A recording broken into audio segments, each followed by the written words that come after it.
What if I told you that you could design and live the life that you want on your own terms? Would you do it? Would you take a leap into the unknown? Or would you settle for a life of limits, a life of safety but lacking true meaning? Zeph and Moses Blacksburg here, and I'm on a journey to help you ignite your inner passions, let go of your fears, and get more out of life. Will you join me and make this year your year of purpose? Welcome to the Year of Purpose podcast.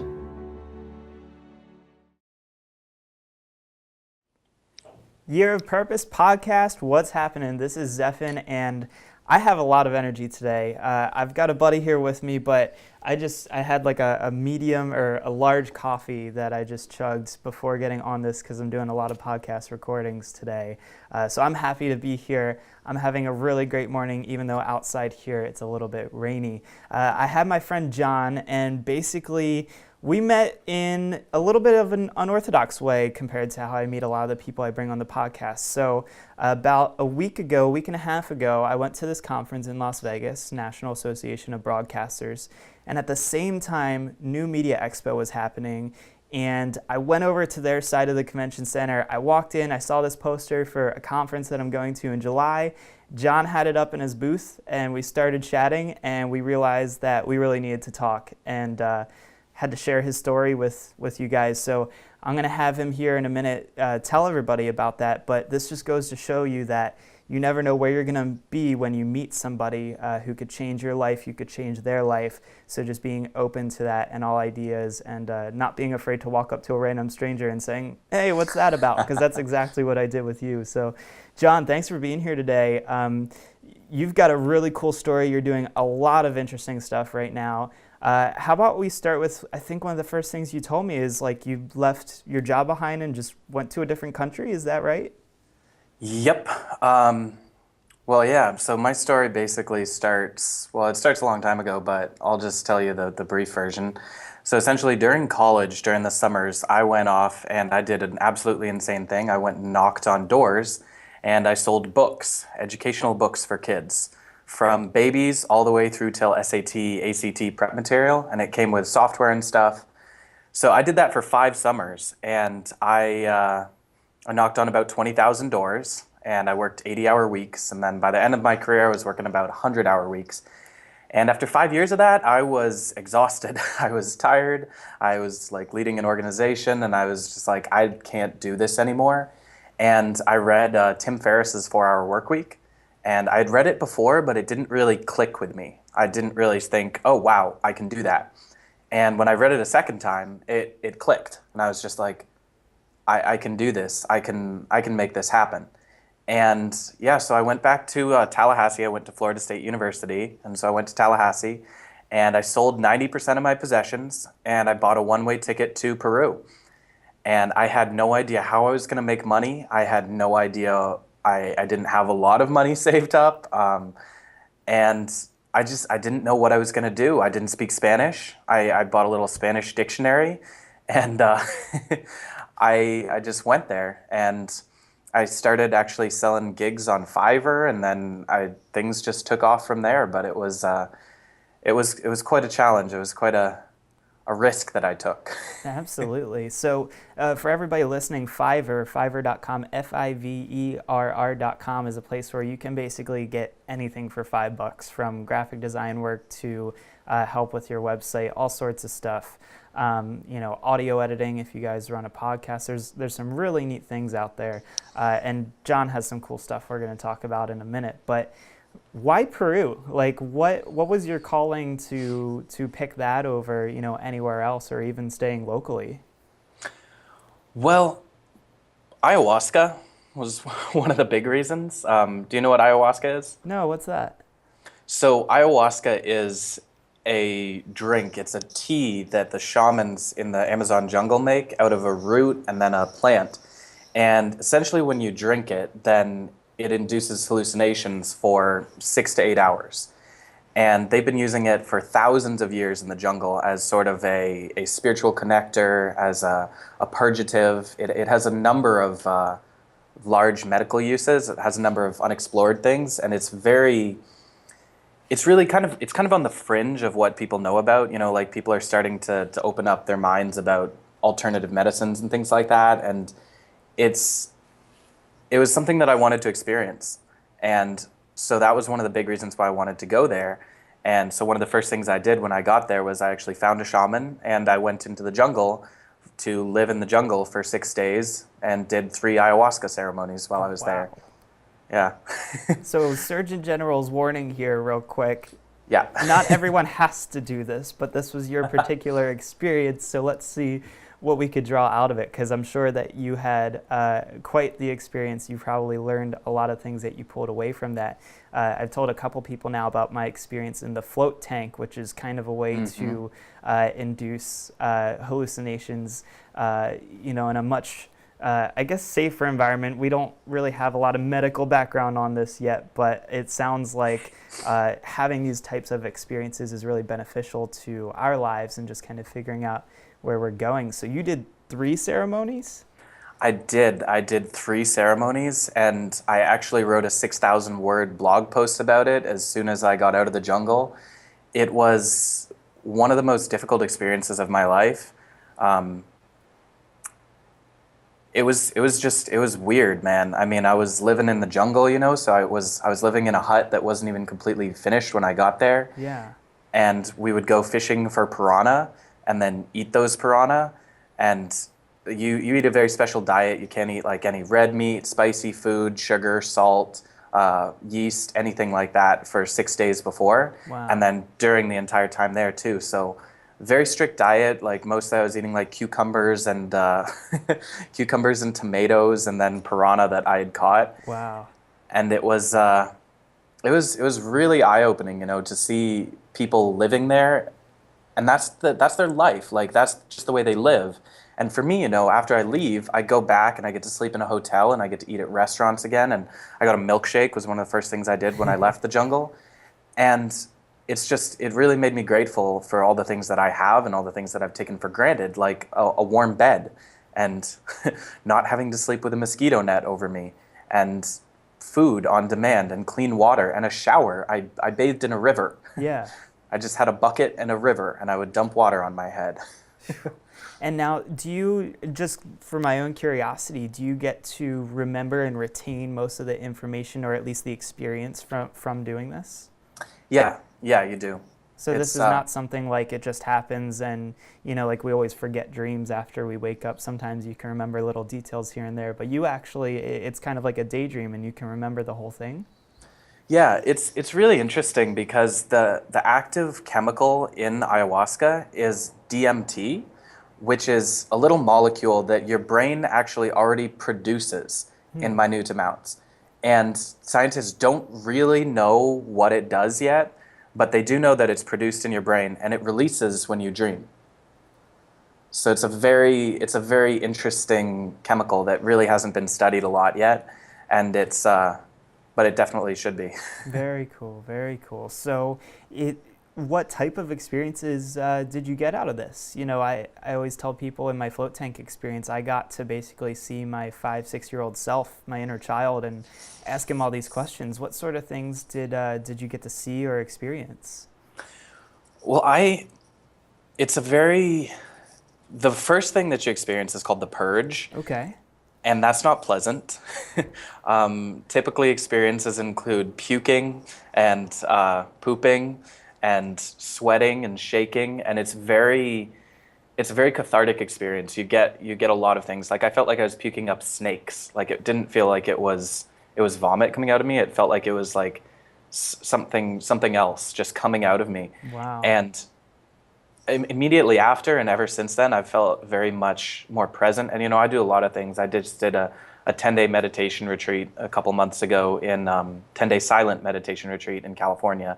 And I've done other things in the past that are just, people are like, why would you do that to yourself? And I'm like, so that I can be more present and be more loving and be a better person overall. Like I'm trying to figure out what works, and so it was very negative, a lot of what I felt during the ayahuasca ceremonies. But afterwards, I felt much more clear and much more present and much more open. Interesting. So, and there are lots of ways to make this type of experience happen, right? So, like, Yeah. like you said, the 10-day meditation, silent meditation trip. Yeah. How important is this to us, just as human beings, to have these types of experiences? Not saying everybody needs to go out and drink this and hang out with a shaman in the middle of the forest, but like, how important is it to us as human beings, and just understanding who we are and where we're going in life to do an activity that induces these types of experiences?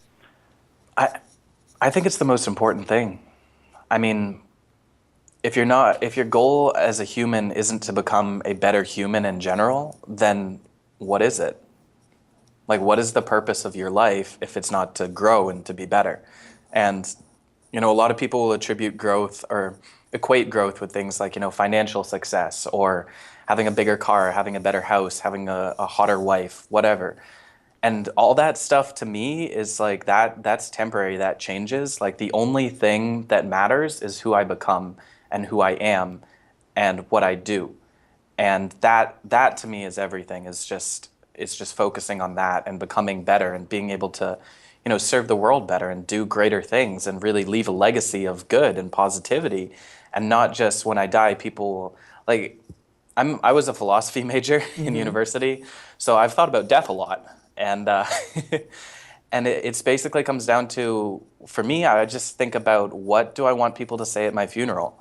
Like, do I want them to say, well, John was a nice guy sometimes, but he had a lot of money and he was really good at getting what he wanted out of life? Or do I want people to say, John was absolutely committed to making this world a better place, and he would do absolutely anything to do that? And that's what I really want people to say at my funeral. So let me ask you this, so this is a new one that I saw on the internet the other day. Somebody questioned, and I really like this. So let's say your life is a movie. It kind of is. And let's say that when you pass away, screen fades to black and the credits roll. What song plays for you when the credits roll? I'll give you a second on this one, because this was a really cool question that when I saw it, it really made me think. Like, I started going through my iTunes library of what music do I have, like what song really represents who I am, what I did while I was on the earth, how I felt about my interactions with everybody, how everybody felt about their interactions with me. I came up with a couple, but I'm curious, do you have any one that just like off the top of your head, you're like, it would be pretty cool if this played? There's that song, the one that's coming to mind it's by One Republic, Okay. and it's fairly recent-ish, and I can't remember the name of it right now. Is it but the it's I Lived song? exactly. Okay. Yeah, yeah. I can't remember the name of it, but it's through every broken bone, I swear I lived. I gave it all. Like that's it. I gave it all. That's awesome. It's a really good song. I actually, oddly enough, used a cover of that song as the background music for a video I did recently for somebody, because he loved it just as much and really resonated with the lyrics of it. I'm actually trying to pull it up here real quick just so we could, show everybody maybe just like the first line or two is it says, "Hope when you take that jump, you don't fear the fall. Hope when the water rises, you built a wall. Hope when the crowd screams out, they're screaming your name. Hope if everybody runs, you choose to stay." And that's pretty awesome. And part of the chorus is, "I owned every second that this world could give. I saw so many places, the things that I did. With every broken bone, I swear I lived." Yeah. And man, so fade to black, credits roll, that's your song. That's my song, yeah. That's really something. And that, with every broken bone, I swear I lived. I think that's just such a powerful line for me and for everyone, is because, the pain is what makes the good worthwhile, right? It's without the lows, there wouldn't be highs. And so just really developing that mindset of appreciating the pain that you go through and appreciating the struggle and appreciating the shit that comes your way. Yeah. And being able to say, no, I know that this is for a purpose. I know that I'm growing through this, really gives you a mindset of clarity and a longer term vision that enables you to really just not get caught up in the pain of the moment. So you had a very unique struggle that you had gone through, because I'm sure taking this drink and taking this experience on, you both struggle with the things that you're leaving behind, the transformation that's to come in the future, and I guess metaphorically speaking, a butterfly emerged in a sense. Where did you decide it's time to come home? Like, did you have a set time of here's how long I'm going, or did you wake up one day and just say, you know what, I'm ready to tackle this head on? I stayed in Peru for 2.5 months, and that was kind of my plan. I wanted to come back for Christmas because my grandparents are still alive, and they're very old though, and so I just wanted to make sure that I got to come back and spend another Christmas with them. And it was really cool because actually that Christmas was the first time my family had all been together in like 20, 30 years, with Wow. my grandma and grandpa both in the same place. And so it was, yeah, I definitely was really grateful that I came back for that. But I gotta say, I wanted to stay in Peru for longer. I love that country. I love traveling. I love seeing the world. I love just having just a backpack on my back and no plans and just freedom. Yeah. So what came out of that? You came home, you had this awesome experience. You've built some pretty cool things since then, especially one in particular that you told me about as soon as I hit your booth. I told you what I did, and you were like, oh my God, you have to listen to this. So maybe tell everybody, just with your passion for adventure and travel, what has come out of that. Well, like I said, I started off when I was in Peru selling copy edits, actually. I started just editing people's stuff on Fiverr for $5. And I didn't even get $5. I got to keep four of that Right. because Fiverr takes 20%. And so I was essentially selling my time for, it would take me like 40, 45 minutes to do one of these things, and I'd sell it for $4. So I wasn't valuing my time very highly because I didn't really know that much about it. And since then, I've consistently built up a freelancing base and started getting more clients and started working with more people, and I started my own blog. And then, yeah, my rates have increased. I now charge $75 an hour, Yeah. which is like over 5 months. It's increased from like $5 or $6 an hour to $75 an hour. And I started a company with my co-founder Gabe, and it's called Podcasting Press, and we do podcast editing. And then my real thing though is my blog. Is that's what I have. Is like I created this blog, and I'm so proud of it, and it's sharing my message, and it's out there, and it's it's good. Like, Yeah, I actually it's like the very design. real. Yeah, and like I said, one of my most popular posts on there is about my ayahuasca experience, and it's like 6,000 words, and it's really inspiring to see so many people just going on there and commenting and saying, thank you for sharing this, Jon, and this is awesome. I want to do this one day, and I want to experience this, and that's very cool. That's really cool. So what an awesome journey, and it's just starting. It's really cool to kind of look back and say, like, so many things that are amazing have happened already, and there's so much in the future to look forward to. Did you have fears going into Peru, or even also after you came back, fears about getting started and where you were going to go? Yeah, absolutely. I mean, I try to go where my fear is, because that's where there's an opportunity for growth. And I had a blog, actually. This is my third blog that I've had. Well, it's really like my fifth or sixth, but I had like two or three that I did one post on and then just like deleted the whole thing. And it was like, and then I had a blog where I was consistently blogging every day for 2 or 3 months, and I never shared it with anyone. No one saw it. I never shared it on Facebook. I never did anything.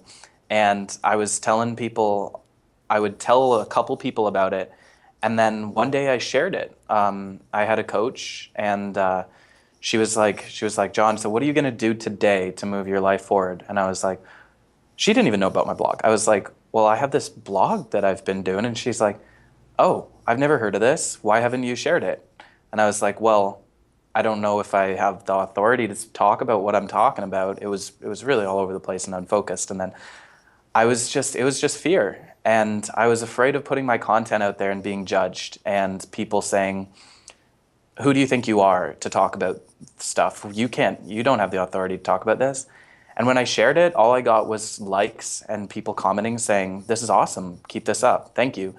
And then I ran into a girl in the library one day at university, and she said, she just came up to me and she said, oh my God, I love your blog. And I was like, thanks. And then some guy came up to me, he saw me at a party, and he came across the room and like shoved people out of his way, literally. He was a little drunk. And he comes over to me and he goes, are you Jon Bowes? And I was like, yeah. Well, like, what did I do? Are you going to shove me too? Right? Like, what did I do wrong here? Am I about to die? And then he's like, dude, I love your blog. I love your videos. And I was like, oh, okay, cool. People like this stuff. And then I eventually ended up scrapping that blog too, because it was kind of, as I said, it was unfocused and I hadn't really narrowed a niche down. Like, I was just talking to everyone. I was trying to talk to the whole world. Right. And so it was all over the place and it wasn't really resonating with anyone in particular. Like, certain posts would resonate with different people, but then I really just narrowed it down and I was like, no, I got to choose a group to talk to. And that was the big thing with this new blog is like, I know exactly who my target market is and I know exactly what I want to inspire them and educate them on how to do. And what's the website for that? That is adventupreneur.com. It's ADVENTUPRENEUR.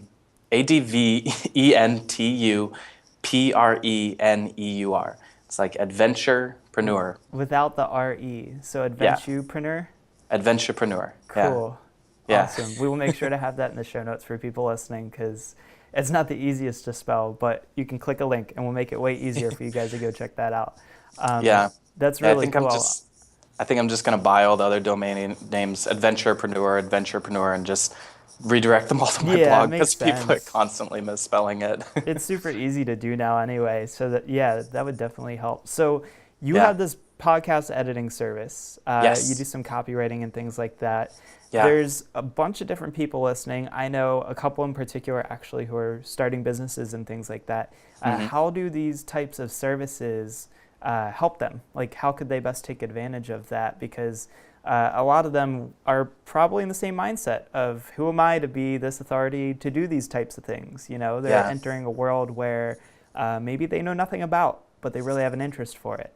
So what do these services actually do for them? Which services? The copywriting or copywriting, and maybe the podcasting one too. Yeah. Well, the biggest thing with copywriting is just to know who you're talking to. You know, you have to know exactly who you're talking to and how you want to help them, and make sure that your intent is pure, because people can really feel that in your copy. If you're writing and you're saying all these things, but you can't back it up, or you just come across as sleazy, then that really, to me, that comes down to like, what's your intention? Like, if your intention is genuinely to help people, then you're going to figure it out. You're going to get it. Like, one of the greatest guys who has amazing copy online, and it's not pushy at all. It's completely, in fact, the opposite of pushy, is Pat Flynn. And he has smartpassiveincome.com and the Smart Passive Income podcast. And he straight up says on there, like, don't buy anything just because I recommend it. Only buy it if you think that it's a good thing for you. And he makes like $70,000, $80,000, $100,000 a month in affiliate earnings. Like, that's not even from selling his own stuff. And he tells people that too, right? Like, he has income reports on his website where there is full transparency of like, this is how many people bought this because I thought it was really cool and they tried it out and thought it was good too. You know, he's very transparent about that, which I like a lot, the honesty, because we used to not get that in marketing, and I think we're kind of making a comeback, and marketing in itself is starting to be much more trustworthy. Yeah. That is huge, is just being completely transparent. And I think that's why podcasting has really taken off, because what you can say, what you write, it's very easy to write something and be inauthentic. Mm-hmm. But when you're talking, it's much easier to hear that. It's much harder. So these conversational style podcasts are very, very informative, because you can really see like how a person interacts with another person and what they talk about. And if they're constantly talking about, well, how can we make more money? How can we do this? Oh, you guys should buy my thing. You're not going to listen to their podcast for very long. Yeah. if they're just self-centered and talking about themselves. But if they're interviewing other people and talking about greater things like purpose, like you're doing with Year of Purpose, then people are going to be drawn to that and naturally gather around the idea. And that's the real power in marketing, is when people gather around an idea and they're working with you to promote that idea. So like Zappos.com, they sell shoes, right? And it's like, okay, they sell shoes, but what do they really sell? They sell happiness. Their motto is delivering happiness. So they do so many things to promote their good in their community and to promote good in the world and to make their consumers happy. And that's an idea that everyone can get behind. So everyone does get behind it and supports Zappos. And you'd be hard pressed to find someone who says, Zappos is an evil company, or I hate Zappos. Yeah. It's cool that you brought up two things here. So Pat Flynn, Smart Passive Income blog, I've been following that blog for everybody listening and watching probably since about 2010. I've been following him for about 5 years. I originally actually just as a test started blogging for money like 5-6 years ago, teaching people video skills based on what I knew with how to shoot videos. And I followed his stuff to a T and definitely made a little bit of money off of it. And it wasn't for the money. It was really to get your message out there in a very authentic way. And it's just such a cool way of starting a business online. He made a website and he taught people really good stuff. And then as far as Zappos, I was fortunate enough that last time I was in Las Vegas, which was about a year and a half ago, I got to tour Zappos Headquarters. And I think the coolest thing from that trip was that they actually have like a quota of how many birthday cards, like we're sorry your dog died cards, and like flower bouquets and all this stuff they can send out. So their customer service and customer support is totally different from any other company. Like they pay attention to what you say on the phone. Like if you call and you're like, my dog died and I got the wrong shoes and blah, blah, like the problem is you got the wrong shoes, right? But maybe you're having a bad day, and they do this really cool thing where not only do they get your problem fixed, but you might get a card of sorry your dog died, or you might get a bouquet of flowers or chocolates. And I think it's really neat that they take that approach.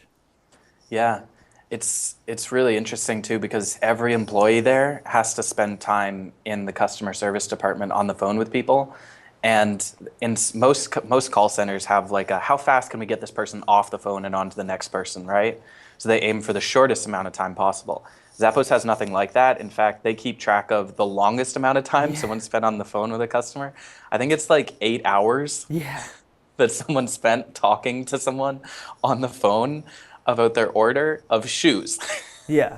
Like it's not even a super complex business where they deal with, like systems and integrations and finances and marketing and like visions and developing stuff. It's shoes. They sell shoes, but they spend 8 hours on the phone with someone. It's all about helping that person understand, and be comfortable in their own shoes, no pun intended, or maybe intended. But yeah, I mean, this is our life. Like why aren't we making others happy? Why aren't we making ourselves happy? Happiness is a choice that comes from within.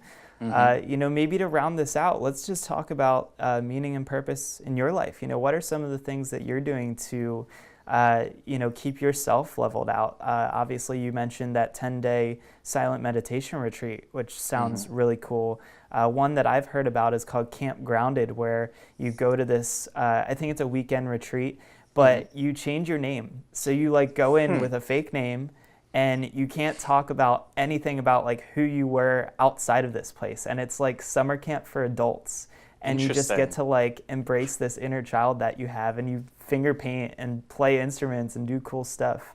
That sounds so awesome. Yeah, so actually, for everybody listening, Adam Smiley Pozwowski, author of The Quarter Life Breakthrough, I think he was one of my first podcast interviews. I think it's number 4.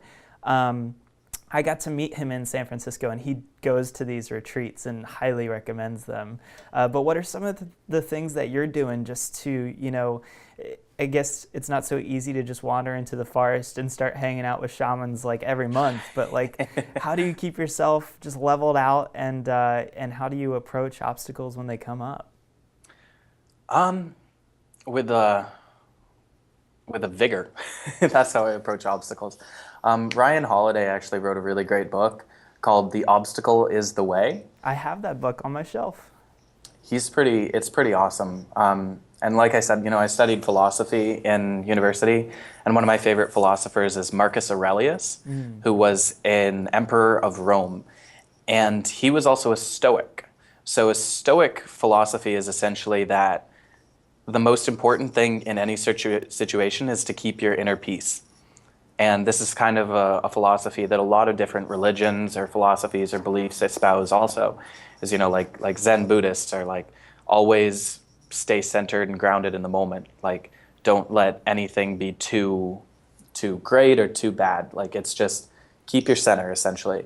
And one of the greatest ways that I've found to do that, there's 3 ways that really, really dramatically will impact your happiness and your sense of purpose and your sense of groundedness. And the first is like gratitude. Just taking time each day to express daily gratitude. I like to write down 10 things I'm grateful for. And whenever stuff sucks and I'm like, oh man, this is really unfortunate. This is awful. Then there's also a benefit to that side. If your car breaks down, it's like, well, you have a car. If you're in like financial trouble, it's like, well, you're still probably richer than 99% of the world's population. And there's always 2 sides to each coin. So just trying to find the positive side. And then the second one is meditation, just taking some time each day just to clear. And you can even do that really simply. You don't have to sit for like half an hour or 10 days unless you want to. Right. And you can just count to 10.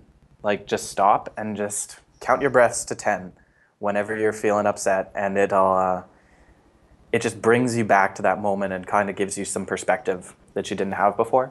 And then the last one is just doing kind things for other people. Like, we were looking at apartments here in Las Vegas the other day, and we had a realtor, and she was very distant, withdrawn, and kind of like the whole time when she was showing us apartments, she was just very grumpy seeming. And so we were walking around, and then we were walking between these 2 apartments, and she got a text, and she was just like, oh, shit. And I was just like, hey, Wanda, how's your day going? And I just asked her that, and she just turned to me, and she was like, it's really not going that well. And she just vented to me for like a minute. And then she was just like, yeah, I'm not normally like this. Sorry if I seem all stressed out and whatnot. And that right there, like, that was just a little kind thing that I did for her. I just asked about how her day was going. Yeah. And I do that all the time. Like, if someone's kind of brisk with me at McDonald's or wherever, I don't eat at McDonald's often, but if someone like a clerk is brisk with me or they're just kind of seem stressed out, just taking a moment and just being human again before being, approaching them in a relationship of like we're friends rather than in just a relationship of you're my cashier, give me my product, here's your money. Job. Yeah, it's like, well, wait, how are you doing as a person? Like, are you okay? You seem a little bit off. And people really appreciate that a lot. And it's, a lot of people are kind of scared once again to put themselves out there in that way because they think they'll be judged or the other person will be like, I'm fine, don't ask. And if they do, like, whatever, they just don't want to talk about it. But it's really, most of the time, people are very appreciative that you actually reached out and took a second to make a human connection. So bringing things back down to a human level, because at the end of the day, that's we're all on the same playing field. We don't know what anybody else is going through until we ask. And it's interesting how quickly people open up to us when you do ask, like with, your realtor for finding an apartment. Like, it's crazy where if you ask someone how they're doing, most of the time they'll honestly say, you know what? My day sucks right now. Do you mind taking a minute to listen to my rant? And then after that, it opens up this whole new experience. So that's really great and a good lesson to kind of keep with you throughout the day. Gratitude especially, meditation. For everybody listening, everyone thinks that meditation is this thing where you just find a quiet room and you sit and you just kind of stay there in the moment. And for me, I had a lot of trouble with that. And I found that you can actually meditate in many different ways. So I joined the rowing club near me. I had never rowed before in my life, but I've always loved to be on the water. And I have found that despite rowing being one of the most strenuous activities I've ever done in my life, when I am in that boat, my head is in that boat. I can't think about anything else. I'm on the water.